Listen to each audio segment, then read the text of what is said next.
estamos aquí en otro martes hablando un poco sobre historia e historiografía.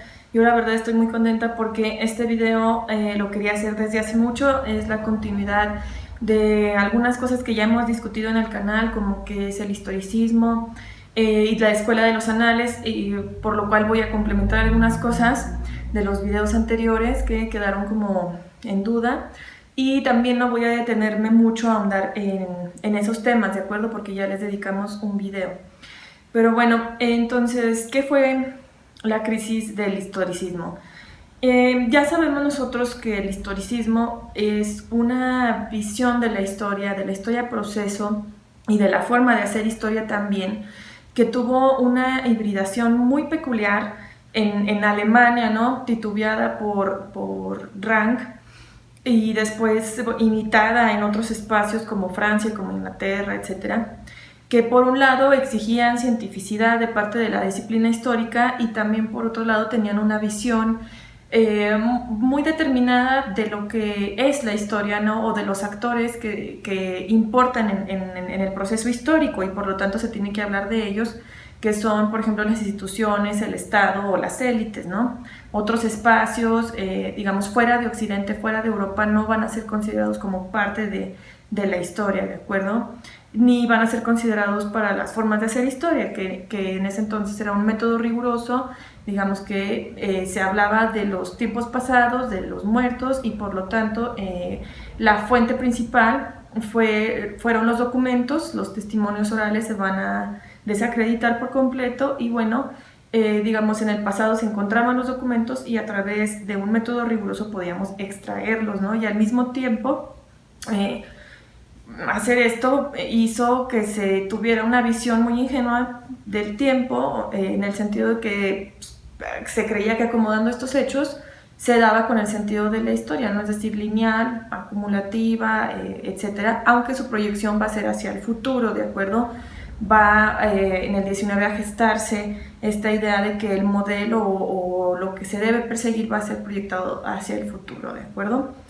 Y bueno, esto, digamos, tuvo críticas desde el principio, ¿no? Desde que se gestó el historicismo, y es lo que yo ubicaría como una primera crisis del historicismo, las críticas a esta visión dominante de la historia, que van a ser cuestionadas, por ejemplo, por Weber o por Marx, aunque cabe decir que ellos tampoco van a perder del todo una visión occidental dentro de sus análisis, aunque Marx señalara procesos más amplios, o aunque él incluso analizara el fenómeno de lo latente, ¿no? Con la ideología.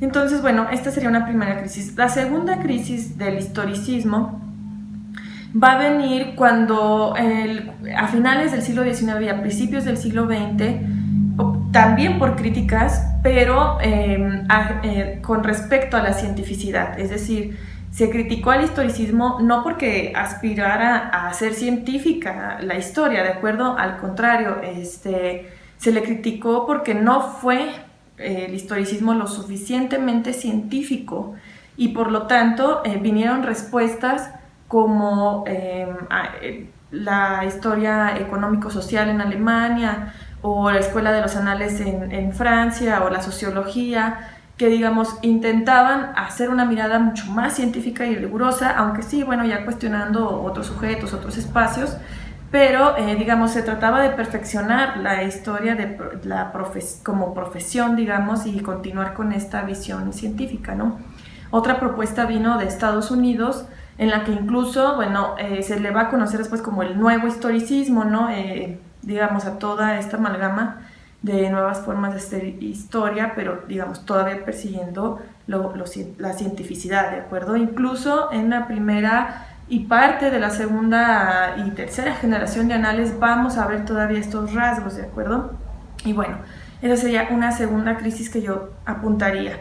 Una tercera crisis del historicismo vino en las décadas de 1960 y de 1970. ¿Qué pasó aquí? Bueno, muchas de las obras comenzaron a replantear, por un lado, las certezas de la modernidad, ¿de acuerdo?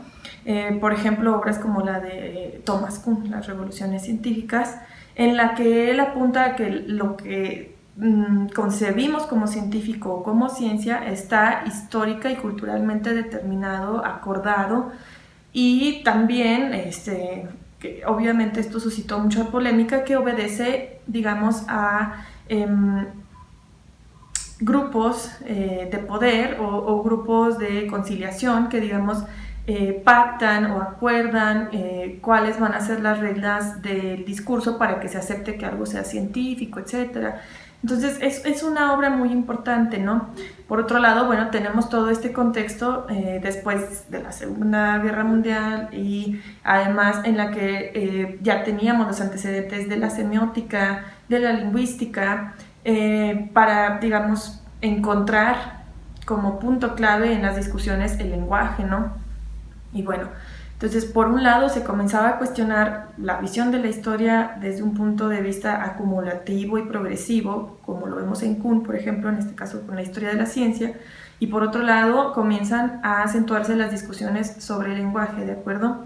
Y esto vino a trastocar la disciplina histórica, vino, por ejemplo, autores como Derrida, como Foucault, radicalizaron por completo las discusiones sobre el lenguaje y van a decir no existe el autor o no existe la significación, y esto llevaba a pensar a la historia como decir, no existe un solo sentido en la historia, ¿no? Y tampoco existen actores como tal, sino que el historiador construye lo que es histórico y se acuerda en determinadas comunidades, ¿no? ¿Qué es lo que va a ser aceptado como histórico? ¿Sí? Y bueno, esto vino a suscitar muchísimas radicalizaciones, reformulaciones, replanteamientos, resistencias, por supuesto. Y bueno, una autora que llevó esto al máximo va a ser Joanne Scott, ¿no? Con sus ensayos de género. Y bueno, ella en una lectura feminista de la historia y del lugar de las mujeres en la historia, ella va a adoptar la noción del lenguaje de Derrida, por un lado, y la noción de poder de Foucault por el otro, ¿no? Y va ella a decir cómo se ha construido un discurso en el que se ha subyugado a las mujeres y en donde además la noción de género, en el sentido social, en el sentido político, está construido, ¿no? No como en el sentido biológico, que es dado por naturaleza, ¿no? En estos sentidos está construido por el lenguaje, ¿de acuerdo?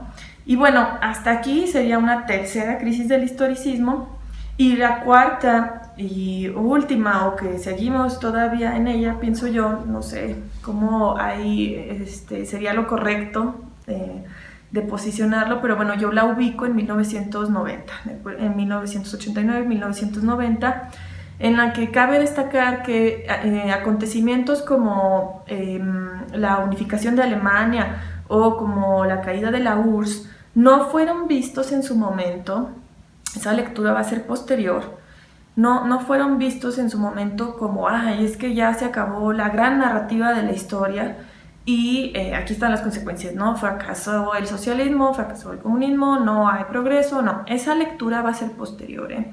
Por ejemplo, autores como Fukuyama, él, por ejemplo, celebraba la civilización occidental. Él decía que por fin había llegado el fin de la historia, pero no el fin de la historia en el sentido apocalíptico o el fin de los tiempos, sino en el sentido de objetivo, ¿de acuerdo? El orden económico mundial que se estaba imponiendo y estaba empujando hacia el verdadero fin de la historia, que era la representación democrática, y la cual iba a garantizar por fin la libertad tan anhelada de la humanidad, y por otro lado la cultura, ¿no? Y bueno, entonces esto por un lado. También en esta crisis tenemos, por ejemplo, en esta cuarta crisis, a la última generación de los anales, que contrario a las primeras tres generaciones que tuvieron como una visión global de la historia, aunque ya tenían otros sujetos, otros espacios, la pregunta desde el presente, etcétera, es hasta la cuarta que vemos ya como tal reflejado todas estas discusiones sobre el lenguaje, sobre la visión de la historia, todas las aportaciones de la antropología, digamos, adoptadas de cierta forma, etcétera. Y lo vamos a ver en el cambio de título que tiene la revista, y también en cómo comienzan los historiadores a preocuparse por temas cada vez más recientes, ¿sí?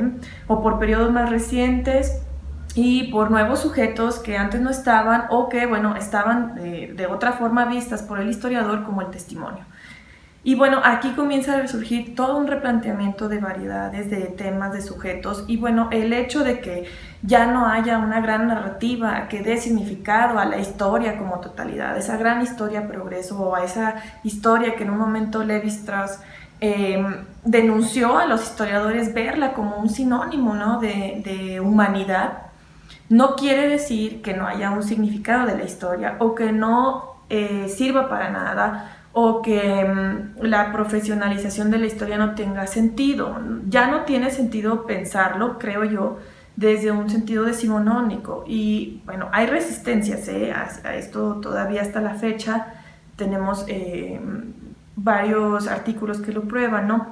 Pero tampoco se trata de, digamos, llevarlo a su máxima radicalización posmoderna, ¿no? Que de nuevo no me gusta explicarlo así porque de nuevo es verlo como lineal, acumulativo, modernidad, posmodernidad, entonces es más complejo que eso, pero sí, digamos, hay herencias del régimen moderno de historicidad en la forma de pensar la historia y en la forma de hacer historia, ¿no?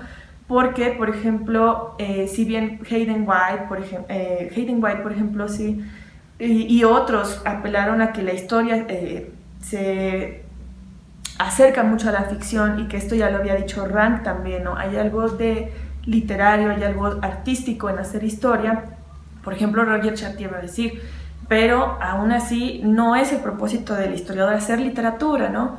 Queremos llegar a otro acuerdo con el lector, que es el de la honestidad histórica, ¿sí? O sea, nosotros todavía nos respaldamos en fuentes, en evidencias, aunque sean construidas por el historiador, pero queremos todavía tener otro trato con el lector, creo yo, no queremos entretenerlo, ¿verdad? Como nos entretiene una novela, aunque sea histórica, por ejemplo, sino que queremos informarlo, queremos construir conocimiento. Y en este sentido, la posmodernidad o autores del siglo XX han empujado a los historiadores a replantear la forma en la que construyen su conocimiento y a observarse a sí mismos en este quehacer histórico, ¿de acuerdo? Y han abonado a los problemas epistemológicos que se tendrían que tratar independientemente del periodo que nos guste o de los sujetos que nos gusten o de los espacios que trabajemos, no importa. Y entre estos autores está, bueno, pues Paul Ricoeur, Lévi-Strauss, Michel Foucault, Michel Desserteau, etcétera, que los vamos a ir viendo con calma porque a mí me interesa mucho reconstruir todo este debate, ¿no? Que les digo, bueno, todavía hay resistencias, todavía hay herencias a todas estas crisis del historicismo, son difíciles de entender. Yo creo que nos podríamos aventar una temporada de cada una, ya me alargué mucho en este video. Y bueno, déjenme en sus comentarios de qué quieren hablar, siguen algunos videos sobre historia del tiempo presente, que también está en este contexto de la cuarta crisis, sigue también algunos videos sobre cómo seguir editando y reescribiendo, así que bueno, síguenme en todas mis redes sociales, que yo ahí voy dejando como todos los videos que voy a hacer, les comparto convocatorias y bueno, interactuamos de otra manera. También les dejo aquí, ya saben, toda la bibliografía y la entrada al blog en la que pueden encontrar más información, ¿de acuerdo? Muchísimas gracias y nos vemos el próximo martes.